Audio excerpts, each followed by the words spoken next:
بسم اللہ الرحمن الرحیم۔ السلام علیکم پاکستان، آپ دیکھ رہے ہیں ARY 90 نیوز چینل اور میں ہوں آپ کا میزبان آواز پاکستان احمد محمود ٹامری۔ کیسے ہیں آپ لوگ دوست؟ ٹھیک ہیں؟ میں اس ٹائم موجود ہوں خانپور کی تحصیل میں۔ جیسا کہ آپ سب جانتے ہیں کہ میں ایک پروگرام لے کر آیا کرتا ہوں آج کی شخصیت، تو میں خانپور کے آفس میں موجود ہوں اسسٹنٹ کمشنر محمد یوسف چینا کے پاس۔ تو آج ہم خانپور کی ڈیولپمنٹ کے حوالے سے بات کریں گے اور خاص طور پہ یوسف صاحب جو ہیں ان کی لائف کو ڈسکس کریں گے کہ انہوں نے زندگی کا سفر کیسے سٹارٹ کیا، تعلیم کہاں سے حاصل کی، یہ ساری باتیں آج اس پروگرام کریں گے۔ السلام علیکم یوسف صاحب۔ وعلیکم السلام۔ کیسے ہیں آپ؟ ٹھیک ٹھاک ہیں؟ الحمدللہ جی، میں بالکل ٹھیک ٹھاک۔ یوسف صاحب میں بالکل ٹھیک ٹھاک۔ یوسف صاحب سب سے پہلے یہ بتائیں کہ آپ نے اپنی ابتدائی تعلیم جو ہے کہاں سے حاصل کی؟ میں جی بیسیکلی میرا تعلق پاک پتن شریف سے ہے، تو وہاں پہ ہمارا گورنمنٹ بوائز ہائی اسکول ہوا کرتا تھا چک بیدی، میرے گاؤں سے کوئی 8-10 کلومیٹر کے فاصلے پہ۔ تو وہاں سے میں نے سٹارٹ کیا اپنے ایجوکیشنل کیریئر۔ اس کے بعد پھر گورنمنٹ فریدیہ ڈگری کالج پاک پتن، وہاں سے میں نے FA کیا، وہاں سے پھر میں نے ملتان بورڈ میں فرسٹ آیا۔ اس کے بعد گریجویشن کے لیے میں موو کر گیا گورنمنٹ ڈگری کالج پتو کی، وہاں سے میں نے گریجویشن کی۔ اس کے بعد میں نے سوئچ کیا ماسٹرز کے لیے Punjab university, masters in Arabic کیا میں نے، وہاں سے گولڈ میڈل لیا۔ اس کے بعد master in philosophy in Arabic language اور لٹریچر، وہ میں نے اسلامی یونیورسٹی بہاولپور سے کیا، وہاں بھی میں فرسٹ آیا تھا۔ اس کے بعد پھر اگین PhD کے لیے میں پنجاب یونیورسٹی چلا گیا، تو کلاس ورک میں نے پنجاب یونیورسٹی سے کیا ہے، اور ریسرچ ورک میرا وہ جو اسلامی یونیورسٹی بہاولپور سے اس وقت کنٹینیو ہے۔ اچھا یوسف صاحب، آپ اسسٹنٹ کمشنر کب بنے؟ آپ نے PMS کا ایگزام پاس کیا یا CSS کا؟ میں نے جی CSS کا بھی ایگزام دیا تھا، وہ انلکیلی نہیں ہو سکا، تو PMS کا ایگزام میرا فرسٹ اٹیمپٹ میں ہو گیا تھا۔ 2012 میں نے ایگزام دیا تھا، 2013-14 میں ہماری ٹریننگ سیشن ہوا، اس کے بعد پھر ہم فیلڈ میں آ گئے۔ اگر ہم سپورٹس کی بات کریں تو آپ کو سپورٹس سے لگاؤ ہو، کالج میں، یونیورسٹی میں، اسکول میں آپ سپورٹس سے لگاؤ رکھتے تھے، کھیلتے تھے کوئی گیم؟ جی بالکل، میرے 2 گیمز میں کھیلتا رہا ہوں، ایک فٹ بال اور ایک کرکٹ۔ تو کالج لیول پہ اتنا میں نے پارٹیسپیٹ نہیں کیا، یونیورسٹی میں تھا، پنجاب یونیورسٹی میں جو عربک ڈپارٹمنٹ کی ٹیم تھی اس کا میں کیپٹن بھی تھا، وہاں پہ میں نے ہارڈ بال بھی کھیلی، اور اسی طرح وہاں پہ فٹ بال کا بھی کیپٹن تھا، وہ فٹ بال بھی کھیلتے رہے۔ آپ نے خانپور میں AC کا چارج سنبھالا، آپ کو گورننس کے حوالے سے کوئی مشکلات پیش آئی؟ دیکھیں جی، گورننس کے حوالے سے ایز سچ ایشو نہیں ہے، یہ اسٹیشن اگر میں دوسرے پریویس پوسٹنگ سے کمپیئر کروں تو کمپیریٹیولی اس لیے بھی اچھا ہے، ڈیولپڈ سٹی ہے، باقی میرے جو اسٹیشن ہیں ان کے ساتھ میں ان کو کمپیئر کروں، باقی سموتھ ہے الحمدللہ۔ مجھے آج پورے 3 مہینے ہو گئے ہیں چارج لیے ہوئے، تو یہاں پہ ایز سچ مجھے ایسا کوئی ایشو نہیں آیا کہ میں نے کوئی ایکشن لینا ہو بلا وجہ کی، کوئی ہرڈلز آ گئی ہوں، تو اس طرح کا مجھے ایشو نہیں آیا۔ خانپور کے کون سے مسائل ہیں جس پر آپ کا فوکس ہے کہ اس کو حل کیا جائے؟ خانپور میں جی روڈز بھی ہیں، گلیاں بھی ٹھیک ہیں، سیوریج کے کہیں کہیں پہ ایشوز ہیں۔ میں نے چارج لے کے جب میں نے سٹی کا وزٹ کیا، ہفتہ 10 دن میں نے اس پہ ورکنگ کی پوری تحصیل میں، تو میں نے پھر سرکل کیا تھا کہ پہلے خانپور سٹی، دین ظاہر پیر ہماری ٹاؤن کمیٹی ہے، اس کے بعد جو اس کے مین قصبہ جاتے ہیں۔ ڈیفینیٹلی آپ لوگوں کو پتہ ہے کہ ہمارے کو فائنانسز کے ایشوز ہوتے ہیں، بجٹ کے ہوتے ہیں، تو اس حوالے سے میں نے اس کی بیوٹیفیکیشن پہ پہلے دیا ہے۔ اس میں سب سے پہلے میری پرائورٹی تھی کہ جو لوگ ہیں ان کو ایک ہیلدی ایسا کوئی انوائرمنٹ دے دوں، سیکیور انوائرمنٹ جہاں پہ فیملیز آؤٹ ہو سکیں ان کے لیے۔ اس پہ لکیلی یہاں پہ ایک نیچرل انوائرمنٹ ہے، 2 نہروں کے درمیان ایک ٹریک بنا ہوا تھا، اس میں نے فوکس کیا ہے۔ وہ الحمدللہ میں سمجھتا ہوں کہ میں کامیاب ہوں کہ اس وقت صبح کے وقت بھی، شام کو بھی، شام کے بعد بھی فیملیز بڑے سیکیور انوائرمنٹ میں، وہاں میں نے پولیس بھی ڈپلائی کر دی ہے، تو وہاں پہ شام کے بعد لوگ جاتے ہیں، فیملیز بچوں کے ساتھ واک کرتے ہیں۔ تو یہی ہوتا ہے ایک آفیسر کا کہ اس کی آنکھوں کے سامنے اگر وہ کوئی چیز کرتا ہے، لوگ اس کو اون کرتے ہیں، تو ہم اس میں اپنی خوشی محسوس کرتے ہیں، اپنی سکسیس محسوس کرتے ہیں۔ اس کے علاوہ شہر میں کافی سارا پوٹینشل ہے کام کرنے کا، اور اس کے ساتھ ساتھ یہ میں ضرور کہوں گا کہ یہاں کے لوگ بڑے پازیٹیو ہیں، ان لوگوں نے جو میرے فائنانسز کے ایشوز تھے، میرے پاس بجٹ پروویژنس کی کافی ساری ریسٹرکشنس تھیں، ان لوگوں نے ہمیں سپورٹ کیا. میری ایک کال پہ لوگ اکٹھے آئے، میرے ساتھ ملے، فائنانس دیا انہوں نے. تو الحمدللہ اس وقت اراؤنڈ اباؤٹ 3 ملین 30 لاکھ کا کام میں کروا چکا ہوں، وہ لوگوں کی سپورٹ سے. اس کو لوگوں نے سپورٹ کیا ہے. اور باقی میرے کچھ کام ان پروسیس ہیں. باقی آگے انشاءاللہ 2 سے 3 ملین کا جو کام ہے، 2 چوک اور میں نے کیے ہوئے ہیں سرکل، اس میں میری پلاننگ چل رہی ہے. انشاءاللہ 2-3 دن کے اندر پلاننگ فیز میرا ہو جائے گا. اس کے بعد اگلے ہفتے میں میری کوشش ہوگی اگلے کو 8-10 دن بعد اس پہ ایگزیکیوشن میں سٹارٹ کر دوں. اسی طرح میرا تھوڑا سا ہے کہ 2-3 سائٹس کو سلیکٹ کرتا ہوں، پہلے اس کا پلاننگ فیز کرتا ہوں، اس پہ ایگزیکیوشن جب سٹارٹ ہو جاتی ہے تو پھر اگلی سائٹس کو دیکھ لیتا ہوں. تو اگر اللہ تعالیٰ نے وقت دیا، ہمت دی، صحت دی، تو انشاءاللہ میری کوشش ہے کہ خانپور کو ایک اچھا شہر بنائیں گے انشاءاللہ. ماشاءاللہ، زبردست. یوسف صاحب، جب آپ اسسٹنٹ کمشنر بنے، آپ کو کیسا لگا تھا؟ خوشی تو ہوئی ہوگی. اس وقت آپ کی کیا فیلنگ تھی؟ دیکھیں جی، اس وقت میں پنجاب یونیورسٹی کا لیکچرر تھا جس سے میرا یہ رزلٹ آیا تھا فائنل. تھوڑے سے انسیڈنٹس بھی ہوتے ہیں. جب میں نے ایگزام دیا ہوا تھا اور جب میرا ریٹن کا رزلٹ آیا تھا تو اس وقت میں چلڈرن ہاسپٹل میں تھا. میری بیٹی سویر قسم کی بیمار تھی. اس وقت اللہ تعالیٰ نے ایک امید دی. میری روٹین یہی ہوتی تھی کہ ساری رات ہاسپٹل بیٹی کی کیئر کرتا تھا، دن کو انٹرویو کی پریپریشن کرتا تھا. انٹرویو ہو گیا، اس کے بعد اللہ تعالیٰ نے پھر پنجاب یونیورسٹی کا لیکچرر بنا دیا. دیکھیں، ایک ڈریم تھا میرا، ایکچولی میری والدہ کا ڈریم تھا کہ میرا بیٹا سرکاری آفیسر بنے، گھر آئے، گاڑی آئے، اس پہ بتی لگی ہو، جو ہمارے ایک گاؤں کا ایک انوائرمنٹ ہوتا ہے. تو اس میں الحمدللہ مجھے کبھی یہ یار محسوس نہیں ہوئی کہ میں ایک گاؤں سے ریلیٹ کرتا ہوں. الحمدللہ مجھے فخر ہے کہ میں ایک پنڈو ہوں. تو آج بھی وہ جب جاتا ہوں گھر تو والدہ جب دیکھتی ہے اس کی آنکھوں میں خوشی کے آنسو آج بھی آتے ہیں. سیم میری کنڈیشن تھی. تو اگر میں اس مومنٹس کو ریکال کروں تو اس کو ہم الفاظ میں بیان نہیں کر سکتے. اچھا یوسف صاحب، اے سی بننے سے پہلے آپ کی شادی ہو گئی تھی یا اس کے بعد آپ نے شادی کی؟ اگر شادی کی بات کریں تو میری جی 2011 میں شادی ہو گئی تھی. اچھا. اس وقت میری کوئی گورنمنٹ سروس نہیں تھی، تو میری ساری گورنمنٹ سروسز اس کے بعد ہوئی ہیں. اچھا. کتنے بیٹے ہیں آپ کے، بیٹیاں ہیں؟ میری 2 بیٹی ہیں الحمدللہ، 1 بیٹا ہے. ماشاءاللہ. سی ایس ایس یا پی ایم ایس کرنے کے لیے کس طرح امتحان کی تیاری کرنی چاہیے؟ ایز اے ایکسپرٹس آپ ہمارے جو لوگ سی ایس پی آفیسر بننا چاہتے ہیں ان کو کیا کہیں گے؟ آپ بتائیے. اس میں جی کافی سارا، چونکہ یہ ایگزام تھوڑا سا نارمل ایگزام سے ہٹ کے ہے، تو 2-3 چیزیں آپ کو ریکوائرڈ ہوتی ہیں. ایک تو آپ کی کمٹمنٹ اور ڈیڈیکیشن بہت زیادہ ہے، ضروری ہو. دوسرا، آپ جو میٹیریل اسٹڈی کر رہے ہیں وہ کوالٹی کا میٹیریل ہو. اور تیسری چیز، آپ میٹیریل اسٹڈی کریں، کمیٹڈ بھی ہوں، پھر اس کو سائنٹیفیکلی جو ایگزام ہم نے دینا ہوتا ہے اس پوائنٹ آف ویو کو سامنے رکھیں. اس میں نہ تو ہم نے اسکالر بننا ہوتا ہے، لیکن ایٹ دا سیم سائڈ نہ ہی ہم لو کوالٹی کی چیزوں پہ کمپرومائز کر سکتے ہیں، لو کوالٹی کا میٹیریل لے سکتے ہیں. تو ہمیں کافی ساری بڑا سائنسدان بن کے اس ایگزام کو لے کے چلنا پڑتا ہے. تو وہ لوگ جو اس ایگزام میں آنا چاہتے ہیں، جو ایسپرنٹس ہیں، ان کے لیے میری یہی مشورہ ہے کہ آئیڈیل طریقہ تو یہی ہوتا ہے کہ آپ لائبریری کو چوز کریں. ہمارا بھی یہی تھوڑا تھا کہ ہم ڈیلی کو 10-12 گھنٹے لائبریری میں بیٹھتے تھے. اس میں کافی سارے آپ فٹ بھی ہوتے ہیں، ایکٹیو بھی ہوتے ہیں، تو کافی ساری چیزوں کو آپ لے کے ساتھ چلتے ہیں. یوسف صاحب، سی ایس ایس کے ایگزام کے لیے ڈان اخبار کو پڑھنے کے حوالے سے اخبار کی کیا ویلیو ہے اور کس حد تک اس کو ریڈ کرنا چاہیے؟ نیوز پیپر بڑا ضروری ہے جی. اس میں میرا جو سٹائل تھا وہ یہی تھا کہ فرسٹ پیج کو ہم سارا پڑھ لیتے تھے، جو ہاٹ ایشو ہوتے تھے وہ ہمارے سامنے آ جاتے تھے، اس کو ریڈ آؤٹ کر لیتے تھے. اس کے بعد جو ایڈیٹوریل پیج تھے اس میں ضرور ہمارا جو سوشل ویلیوز ہے، پولیٹکس ہے، انٹرنیشنل سینیریو ہے، جو انٹرنیشنل ایشوز چل رہے ہوتے ہیں ان کے ریلیٹڈ کوئی نہ کوئی چیز ضرور آئی ہوتی ہے.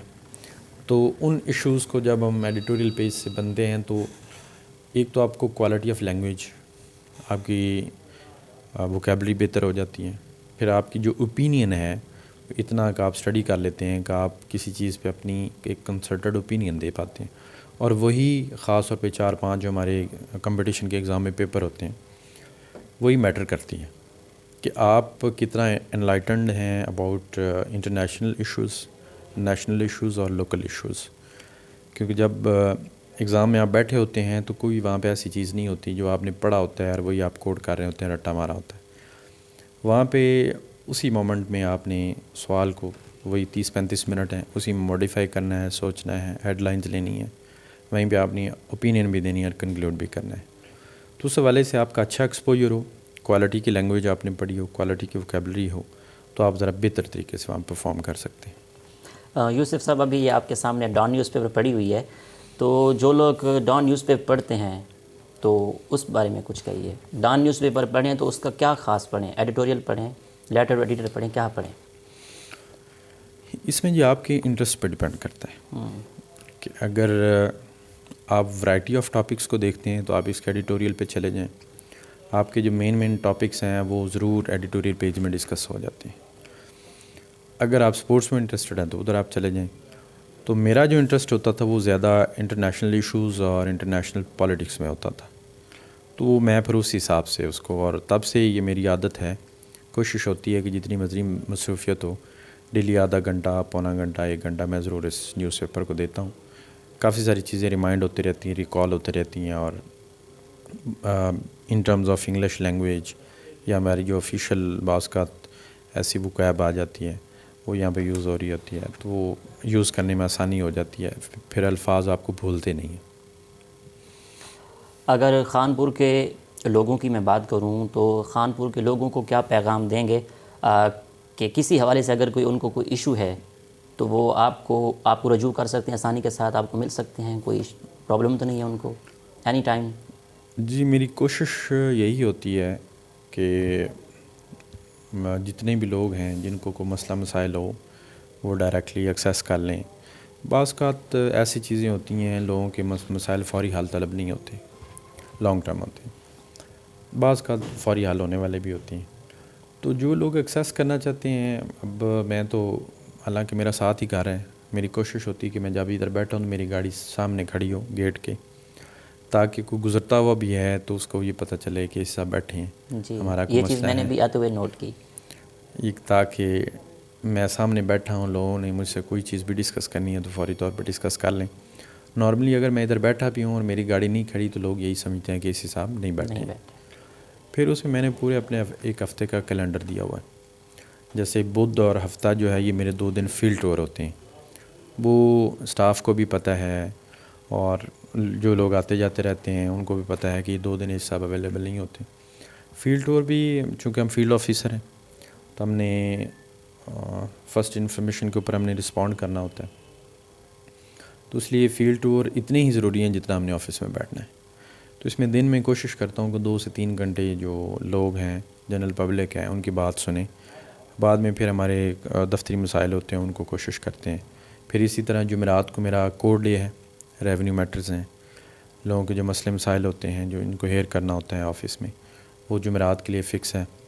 وہ ہم اس لیے فکس کرتے ہیں, وکلاء کو بھی سامنے رکھتے ہیں, جنرل پبلک کو بھی سامنے رکھتے ہیں, اپنے اسٹاف کو بھی, تاکہ ہائی کورٹ سے یا سول کورٹ سے ہمارا کوئی کلیش نہ ہو ٹائمنگ کا. خانپور آنے سے پہلے آپ کی کہاں پوسٹنگ تھی؟ میں جی AC توسہ شریف تھا. وہاں پہ کیسا پایا آپ نے؟ بڑا اچھا تھا ماشاءاللہ, بڑا اچھا ایکسپوجر رہا, چونکہ چیف منسٹر صاحب کی تحصیل تھی. وہاں پہ بہت زیادہ لرننگ ہوئی, بڑا اچھا ایکسپوجر رہا ہے. وہاں کے لوگ بھی اسی طرح بڑے پازیٹیو, بڑے محبت والے لوگ تھے.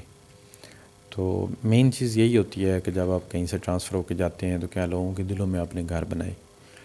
تو جب میں وہاں سے ٹرانسفر ہوا تھا تو تقریباً 100-200 لوگ آفس میں مجھے ملنے آئے ہوئے تھے, نکل رہا تھا میں. ہمارے لیے یہی کافی ہوتا ہے کہ ہم اگر آئے ہیں, جب جا رہے ہیں تو لوگ, اگر 100 لوگوں کے دل میں بھی ہم نے جگہ بنا لی ہے. ایڈمنسٹریشن کی جاب ہمیشہ ٹیڑھی جاب ہوتی ہے, ہمیں کئی ایسے ہارڈ ڈیسیژن لینے پڑتے ہیں. تو اگر کوئی 100 بندہ بھی آپ کی دل سے عزت کرتا ہے تو اس کا مطلب آپ نے سرو کیا ہے. اور آپ کو یہاں 3 مہینے ہو گئے ہیں, تو خانپور کے لوگوں کو آپ نے کیسا پایا؟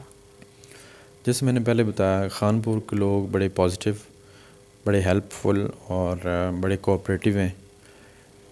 کسی بھی موقع پہ اگر کوئی ایڈمنسٹریٹیولی ڈیسیژن لیا ہے ان کو سمجھایا ہے.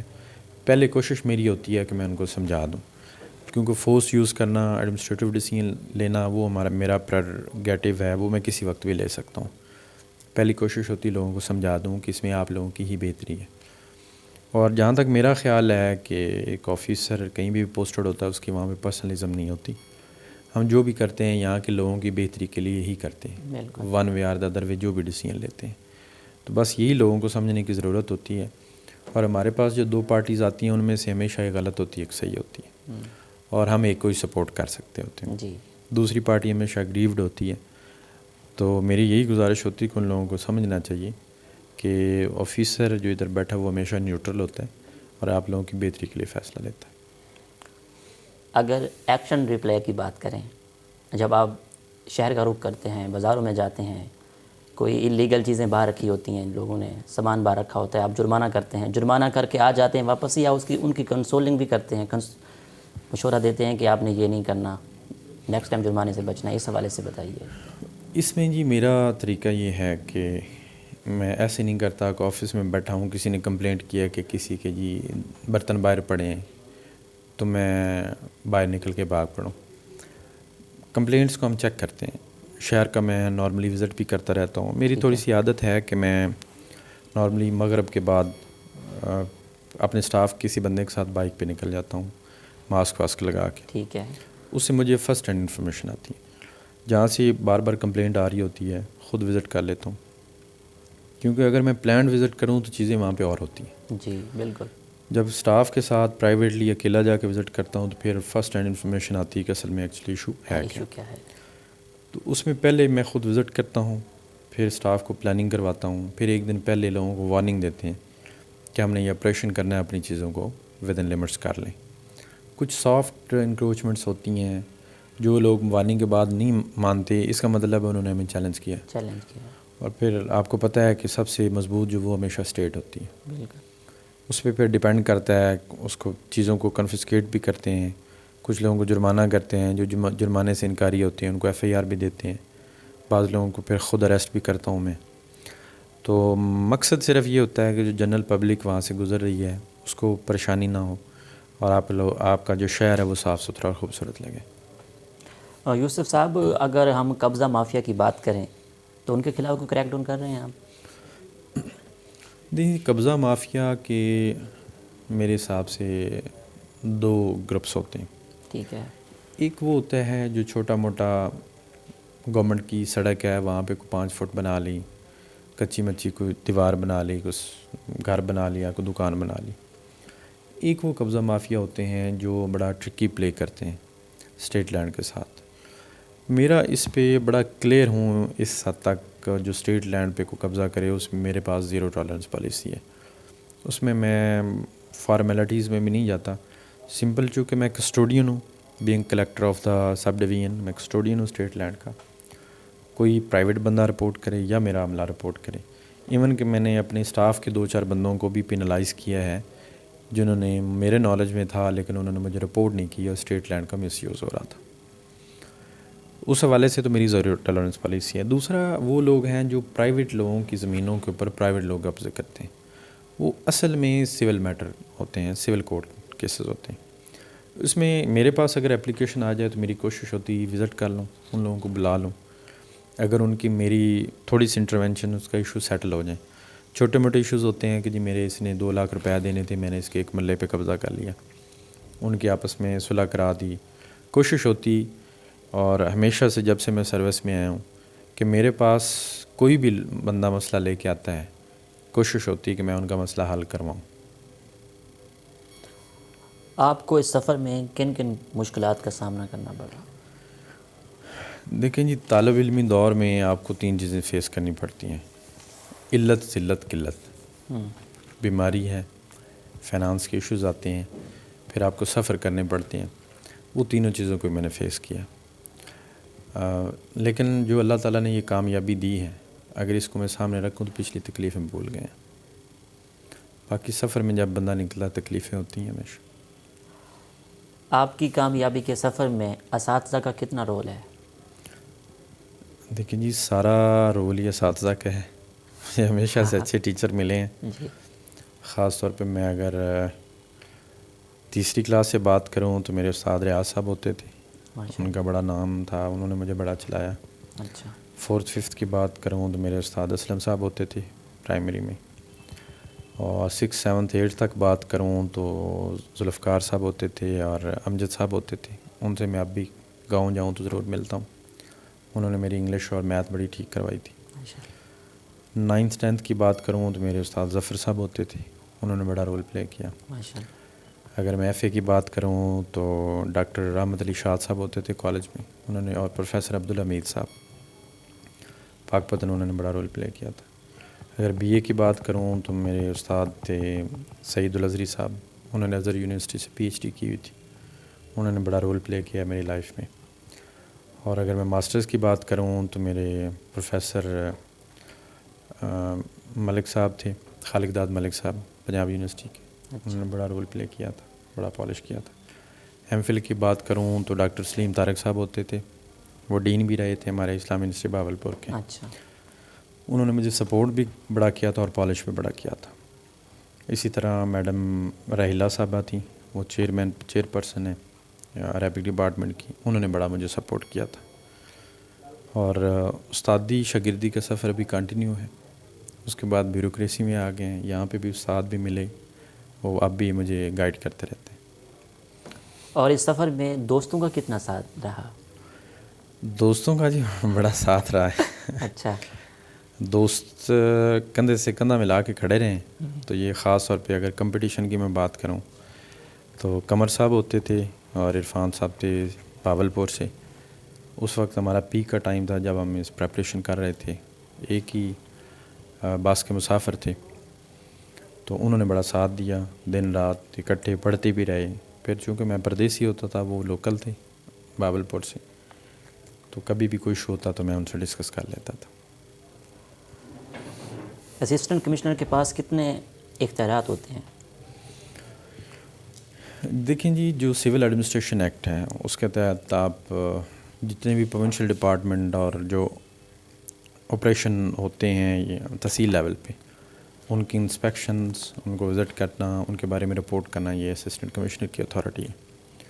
میں یہ سمجھتا ہوں کہ چونکہ تحصیل لیول پہ آپ کا جو گورنمنٹ آف پنجاب کا اور گورنمنٹ کا اسٹیٹ کا جو ریپ ہے وہ اسسٹنٹ کمشنر ہوتا ہے، اس کے پاس پاور ہو یا نہ ہو. میرا یہ ماننا ہے کہ جہاں پہ اسسٹنٹ کمشنر کھڑا ہوتا ہے وہی اس کا آفس ہوتا ہے.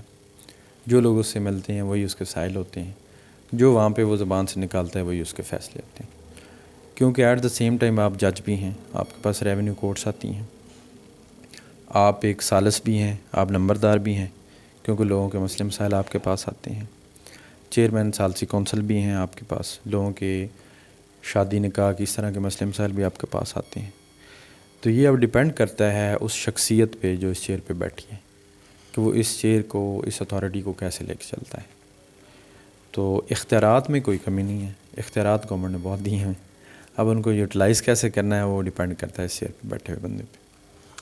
اچھا یوسف صاحب، تعلیم حاصل کرنے کے بعد آپ کے مائنڈ میں کیا تھا کہ میں کیا بننا چاہوں گا؟ ایک مائنڈ ہوتا ہے نا کہ میں نے لائف میں کیا بننا ہے. اس میں جی دو چیزیں میرے سامنے تھیں. میرے والد صاحب کو شوق تھا کہ میں عربک لینگویج اور لٹریچر پڑھوں. میری والدہ کو شوق تھا کہ میں ایک آفیسر بنوں. میں سمجھتا ہوں کہ مجھ پہ اللہ نے بڑا کرم کیا ہے کہ عربک لینگویج اور لٹریچر جو والد صاحب کی خواہش تھی وہ آج تک بھی پوری کر رہا ہوں، وہ آج بھی پڑھ رہا ہوں. اور جو والدہ کی خواہش تھی کہ میں ایک آفیسر بنوں تو وہ بھی اللہ تعالیٰ نے بنا دیا. ماشاء اللہ. اگر ہم چھٹی کے ڈے کی بات کریں، سنڈے کی بات کریں، تو سنڈے کو بھی آپ کام کرتے ہیں؟ سنڈے کو جی 90% جو ہمارے سنڈے ہیں وہ تو آن فیلڈ ہی ہوتے ہیں، کیونکہ اس حوالے سے میری بیوی کا اکثر جھگڑا ہی رہتا ہے مجھ سے کہ سنڈے بھی آپ ہمارے لیے اسپیئر نہیں کرتے. اچھا. لیکن وہ بڑی کوآپریٹیو ہیں اس سارے سفر میں. چونکہ میرا یہ سفر شادی کے بعد سٹارٹ ہوا، شادی پہلے ہو چکی تھی، تو میں سمجھتا ہوں کہ میں ان خوش قسمت لوگوں میں سے ایک ہوں کہ جو واقعی یہ مقولہ کہتے ہیں کہ عورت مرد کی کامیابی کے پیچھے عورت کا ہاتھ ہوتا ہے، تو واقعی میری وائف نے مجھے بڑا سپورٹ کیا ہے، آج بھی سپورٹ کرتی ہے، چیزوں کو انڈرسٹینڈ کرتی ہے، اور میری جس طرح کی نیچر آف جاب ہے اس کو سمجھ کے گھر بھی سنبھالتی ہے، مجھے بھی سنبھالتی ہے۔ یوسف صاحب سونے سے پہلے پورے دن کا جائزہ لیتے ہیں کہ میں نے کیا کیا آج؟ یہ جی تقریباً 80% ڈیز میں تو لیتا ہوں، اچھا 20% اس وقت ایسی کنڈیشن ہوتی ہے کہ بعض اوقات واٹس ایپ پہ بھی ایک ہمارا پورا آفس چل رہا ہوتا ہے، رپورٹس آ رہی ہیں جا رہی ہیں، لوگوں سے ان پٹ لے رہے ہیں، پھر سینئر آفیسرس کو دے رہے ہیں، بعض اوقات اسی کنڈیشن میں نیند آ جاتی، پتہ نہیں چلتا، اس دن پھر جائزہ نہیں لے پاتے۔ اچھا، آپ کو غصہ آتا ہے؟ غصہ بالکل آتا ہے۔ اور کتنا غصہ آتا ہے اور غصے کو کنٹرول کیسے کرتے ہیں؟ غصہ یہ سچویشن ٹو سچویشن ڈپینڈ کرتا ہے، بعض جگہ غصہ کرنا پڑتا ہے، بعض جگہ سچویشن ہوتی ہے کہ غصہ بڑا آیا ہوتا ہے لیکن اس کو کنٹرول کرتے ہیں، کیونکہ میرا غصہ کرنے سے وہاں پہ صورتحال بگڑ سکتی ہے، تو یہ تھوڑا سا دماغ کو میں ٹھنڈا رکھنا پڑتا ہے۔ کبھی زندگی میں روئے ہوں بہت زیادہ؟ رویا تھا۔ اس کی خاص ریزن؟ خاص ریزن جب آپ تھوڑا سا چلتے ہیں لائف میں، ڈس اپاؤنٹ ہوئے تھے کسی چیز سے، مایوس؟ بس ایسے کہہ لیں۔ اچھا، جب آپ کی پوسٹنگ ہوئی تھی، آپ نے as a assistant commissioner join کیا تھا، جو پہلی سیلری ملی تھی سب سے پہلے کیا کیا تھا؟ میری پہلی سیلری تھی جی 34,834 روپے، اچھا، وہ 2 مہینے کی اکٹھی آئی تھی۔ ٹھیک ہے۔ اس میں شاپنگ واپنگ کی تھی، کو والدین کے لیے شاپنگ کی تھی، کو مسز کے لیے کی تھی، کچھ اپنے لیے کی تھی، بس کچھ دنوں بعد تیسری سیلری آ گئی تو اس سے پھر خرچہ سٹارٹ ہو گیا تھا۔ ماشاء اللہ۔ آپ کو کتابیں پڑھنے کا شوق ہے؟ کتابیں پڑھتے ہیں؟ کتابیں پڑھنے کو دل بڑا کرتا ہے، ابھی بھی میرے پاس بک پڑھی ہے ایک، اچھا، ٹائم نہیں ملتا۔ آپ کا فیوریٹ رائٹر کون ہے؟ میرا جی نزار قبانی ایک عربک کا رائٹر ہے، اچھا، اس میں میرا ایم فل کا تھیسس بھی ہے، اس نے شاعری اشاریہ شاعری کی ہے اور کچھ وومن کے ریلیٹڈ لکھا ہے، چونکہ میرا ایم اے عربک میں جو میرا تھیسس تھا وہ بھی وومن کی سوشل پولیٹیکل سٹیٹس پہ تھا، مصر اور پاکستان کے حوالے سے، اور اسی کو تھوڑا سا میں نے کنٹینیو کیا پھر ایم فل میں۔ تو عربک کی بات کریں تو نزار قبانی وہ شاعر بھی ہے، بہت بڑا شاعر ہے، اس کی بکس بھی لکھی ہیں، تو وہ ہے، اس کو پڑھتا رہتا ہوں۔ ادب سے لگاؤ ہے؟ ادب کی ایک اپنی سحر انگیزی ہوتی ہے جی، ٹائم مل جائے کوئی سامنے شعر پڑھ دے، کوئی اچھی نثر پڑھ دے، سمجھ آ جاتی ہے، اس کی سحر انگیزی ضرور ہو جاتی ہے۔ باقی جہاں تک پڑھنے پڑھانے کا تعلق ہے تو وہ تھوڑا سا ٹائم کی کنسٹرینٹس آ جاتی ہیں۔ خانپور میں یا کہیں اور ڈسٹرکٹ میں آپ رہے ہوں تو اس میں مشاعری وغیرہ ہوتے رہتے ہیں، وہاں آپ جاتے ہیں اور شاعری کو کس حد تک سمجھتے ہیں؟ شاعری اگر تو اس وقت with full peace of mind بیٹھے ہوں، ساری شاعری سمجھ آتی ہے، اس کی اسپرٹ بھی سمجھ آتی ہے، اور میں خانے والے میں پوسٹڈ تھا، مشاعرہ ہوا تھا، اس میں ضرور چلا جاتا ہوں، جہاں پہ پوسٹنگ ہو اور مشاعرہ ہو اور دعوت بھی آ جائے تو اس کو میں ضرور جاتا ہوں۔ پھر آپ کو ٹریول کرنا پسند ہے؟ ٹریولنگ مجھے پسند ہے جی۔ اور کتنے ملکوں کی آپ سیر کر چکے ہیں؟ میں جی سعودی عرب تو ظاہر ہے عمرہ کے لیے گیا تھا، چائنا گیا ہوں، اور ساؤتھ کوریا، 3 کنٹریز میں نے گیا ہوں۔ اور وہاں آپ نے کیا دیکھا، کیا ڈیفرنٹ دیکھا پاکستان کو اور ان کو کلچر، اس والے سے تھوڑا بتائیے۔ ساؤتھ کوریا اور چائنا کی میں بات کروں تو they are men of words, جو بات کرتے ہیں، کمٹمنٹ کرتے ہیں، وہ پوری کرتے ہیں۔ اگر ان کی لائلٹی ہے تو ایک ہی بندے سے لائلٹی ہوگی، اگر ان کی بازاروں کی کلچر کی بات کریں یا ان کی مارکیٹس کی بات کریں، ان کے سونے اٹھنے کی عادات کی بات کریں تو ان کے فکس ٹائمنگز ہیں، ریسٹورنٹس ہیں ان کی فکس ٹائمنگز ہیں۔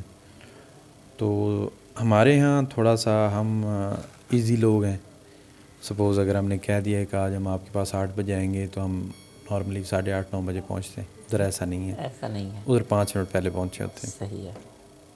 پاکستان کی بات کروں تو پاکستان میں کون سا اچھا شہر ہے جو آپ کو اچھا لگتا ہو؟ آپ اسلام آباد میں جاتے ہیں، کراچی میں، آپ کو پاکستان کا کون سا شہر اچھا لگتا ہے؟ مجھے جی پاک پتن بہت اچھا لگتا ہے. ہاں بیسیکلی آپ وہاں سے ہیں، میں دیٹس بیسیکلی پاک پتن سے. اور سیر و سیاحت کے لیے اسلام آباد، مری وغیرہ حمزہ جاتے ہیں تو وہاں آپ نے کیا چیز خاص ہے؟ مری بڑا خوبصورت ہے. مری کافی دفعہ گیا ہوں. اسلام آباد بھی اکثر چکر لگتا رہتا ہے. کیسز کے حوالے سے بھی، ویسے بھی روٹین میں بھی جاتے رہتے ہیں. ناردرن ایریاز کی تو پھر کیا بات ہے جی. اور میں تو یہ سمجھتا ہوں کہ آپ رحمیار خان بیٹھے ہوں، مری بیٹھے ہوں، کراچی بیٹھے ہیں یا گوادر، جہاں پہ بھی بیٹھے ہیں، پاکستان کا ایک چپا چپا خوبصورت ہے. بالکل. اس کے اوپر کوئی دوسری رائے نہیں ہے. آپ کی نظر میں کامیابی کیا ہے؟ Satisfaction, contentment. جہاں پہ آپ کو اطمینان حاصل ہو گیا وہی آپ کی کامیابی ہے. وہ 2 روپے پہ ہو، 2 لاکھ پہ ہو، 2 کروڑ پہ ہو، یا صرف 2 نفل شکرانہ نماز پڑھ لیں. اور ناکامی؟ جو آپ کو بے چین کر دے. کوئی بھی چیز ایسی جو آپ کو بے چین کرتی وہ آپ کی ناکامی ہے. چاہے آپ اگر ایسی بن کے بھی آپ کے اندر کوئی کمی ہے، اس کا مطلب آپ ابھی کامیاب نہیں ہوئے. اطمینان کامیابی ہے. آپ اور بے چین. سیٹسفیکٹ؟ الحمدللہ ثم الحمدللہ. آپ معاف کر دیتے ہیں لوگوں کو؟ بالکل. یہ اللہ پاک کا بڑا احسان ہے مجھ پہ. یہ والا ایلیمنٹ اللہ تعالیٰ نے مجھ میں بڑا رکھا ہے اور یہ اس کا خاص کرم ہے. انتظامی طور پہ کوئی ہارڈ ڈیسیژن بعض کا لینا پڑ جاتے ہیں، کیونکہ اس کے بغیر پھر آپ کے ایڈمنسٹریشن ویک ہو جاتی ہے. ادروائز جہاں تک میری پرسنل لائف کا تعلق ہے تو وہ میں چیزوں کو الجھاتا نہیں، سمپل رکھتا ہوں. اگر ذخیرہ اندوزوں کی بات کریں تو ان کے خلاف کچھ کر رہے ہیں؟ ذخیرہ اندوزی کا جی ہماری بالکل ایجنسیز ہوتی ہیں، انہوں نے رپورٹ کرنی ہوتی ہے. ان کے نوٹس میں بھی آتا ہے، یا ڈائریکٹلی ہمارے نوٹس میں آ جائے، یا کوئی بھی پبلک کا بندہ ذرا ریلائبل انفارمیشن دے دے کہ یہاں پہ کوئی ذخیرہ اندوزی کا ایلیمنٹ ہے، بالکل اس کے خلاف کریک ڈاؤن کرتے ہیں. ایز فار لا جو بھی ایکشن ہوتا ہے ہم اس کو اسپیئر نہیں کرتے. پیٹرول پمپ کی بات کروں تو پیٹرول پمپ وزٹ کرتے ہیں، ان کو سیل کرتے ہیں اگر پیٹرول کم دے رہے ہوں، ملاوٹ کر رہے ہوں اس میں، تو کبھی آپ گئے ہیں اس طرح؟ جی پیٹرول پمپس تو اکثر میں چیک کرتا رہتا ہوں. ان کے ایکسپلوزیو این او سیز ہوتے ہیں، یا کچھ پمپس ایسے ہوتے ہیں جو بغیر این او سی کو آپریٹ کر رہے ہوتے ہیں. ان کو سیل بھی، ادھر بھی آ کے میں نے کافی سارے پیٹرول پمپ سیل بھی کیے ہیں، ان کو فائن بھی امپوز کیے ہیں. اس طرح جو لیگل ایجنسیز ہیں، اب اگلے ویک میں ہم اس پہ کریک ڈاؤن کر رہے ہیں. کچھ چیزوں کو ہم ڈسمنٹل کریں گے اور کچھ چیزوں کو ہم سیل کریں گے. ایف آئی آرز بھی لانچ کریں گے. ابھی میں بہاولپور سے آ رہا تھا اور مین روڈ پہ تعلیمی ادارے جو ہیں ان کی جو سٹینڈ ہیں وہ روڈ کے بالکل قریب ہوتی ہیں. اس وجہ سے کچھ سوچا ہے کہ ان کی سٹینڈ گورنمنٹ کی جگہ کے اوپر ہے، تھوڑی سائڈ پہ ہے، اس بارے میں سوچا ہے؟ پارک کی جگہ جو ہوتی ہے وہ کس طرح ہے؟ اس میں نا میری پرائیویٹ کالجز سے بھی میٹنگ ہوئی ہے، پرائیویٹ سکولز کی ایسوسیشن سے بھی. ان بیچاروں کو کچھ مسئلے مثال اس طرح کے ہوتے ہیں، ان کے پاس اسپیس کا ایشو ہوتا ہے. تھوڑی جگہ ہے جہاں پہ یہ ادارے بناتے ہیں، تو نارملی یہ پھر جو روڈز کی جگہ ہیں ان کو آکوپائی کرتے ہیں. اس میں میرا پوائنٹ آف ویو تھوڑا سا اس لیے ڈیفرنٹ ہے. میں کہتا ہوں کہ لوگوں کو پڑھنا چاہیے. پڑھنے سے سوچ بدلے گی، تقدیر بدلے گی. اگر کوئی 2-4 گھنٹے کے لیے، 5 گھنٹے کے لیے اگر سڑک کے کچھ حصے پہ وہ سائیکل ادارے والے، تعلیمی اداروں والے سائیکل موٹر سائیکل کھڑی کر بھی لیتے ہیں، مینیج بھی کرتے ہیں ان کو، ہم تھوڑا سا ٹائٹ بھی رکھتے ہیں، لیکن اگر تھوڑا بہت وہ کر بھی لیتے ہیں وائلٹ تو ایشو کوئی نہیں ہے. بچوں کو پڑھا تو رہے ہیں نا. بالکل. چاہے جائے کہ ہم ان پہ اتنی سختی کر دیں کہ وہ جی. ادارے بند کر دیں، اور وہ بچے، ہو سکتا ہے کوئی تعلیمی پرائیویٹ اسکول والا 10 بچوں کو مفتی تعلیم دے رہا ہوں، اور میرے کسی ایسے ایکشن کی وجہ سے 10 بچے محروم ہو جائیں، 10 فیملیز محروم ہو جائیں، اور تعلیم کی بجائے وہ کسی اور سائڈ پہ نہ نکل جائیں. کووڈ-19 کی بات کریں تو خانپور میں ایس او پیز چیک کر رہے ہیں آپ تعلیمی اداروں میں، آفس میں؟ جی تعلیمی اداروں میں بھی ایس او پیز چیک کر رہے ہیں. گائے بگائے ہمارا وزٹ بھی ہوتے ہیں. شادی ہالس میں بھی ہم گائے بگائے وزٹ کرتا رہتا ہوں. فائن بھی امپوز کرتے ہیں. ٹائم ٹو ٹائم جو گورنمنٹ کی انسٹرکشنز آتی ہیں ہم اس کو امپلیمنٹ کرواتے ہیں. اچھا یوسف صاحب، آخر میں خانپور کی عوام کو، سننے والوں کو، دیکھنے والوں کو کیا پیغام دیں گے؟ بس خانپور کے لوگوں سے یہی ریکویسٹ ہے، پوری تحصیل خانپور کے لوگوں کو، کہ یہ شہر، یہ گاؤں، یہ تحصیل آپ لوگوں کی ہے، اس کو آن کریں. جو گورنمنٹ کا انفراسٹرکچر ہے یا ہم جو کوشش کر رہے ہیں، کو ڈیولپمنٹ کروا رہے ہیں آپ لوگوں کی سپورٹ سے، یہاں کے پولیٹیکل فگر کی سپورٹ سے، جو لوگ فنڈز پرووائڈ کرنے کا باعث بنتے ہیں، تو گورنمنٹ کی چیز، گورنمنٹ کے روڈ، گورنمنٹ کی جو بن لگی ہوئی ہے، گورنمنٹ کی لائٹ لگی ہوئی ہے، جب تک آپ اس کو اپنی گھر کی چیز نہیں سمجھیں گے، ہم نہ تو ملک کو بدل سکتے ہیں، نہ خانپور کو بدل سکتے ہیں۔ یوسف صاحب تھینک یو سو مچ، آپ نے قیمتی ٹائم نکال کے ARY 90 نیوز کو ٹائم دیا، ویلکم، آپ کا بہت شکریہ، and God bless you in future. Thank you, thank you. جی ناظرین، آپ نے پروگرام سنا آج کا، تو اسی کے ساتھ اللہ حافظ، اللہ نگہبان، پاکستان زندہ باد۔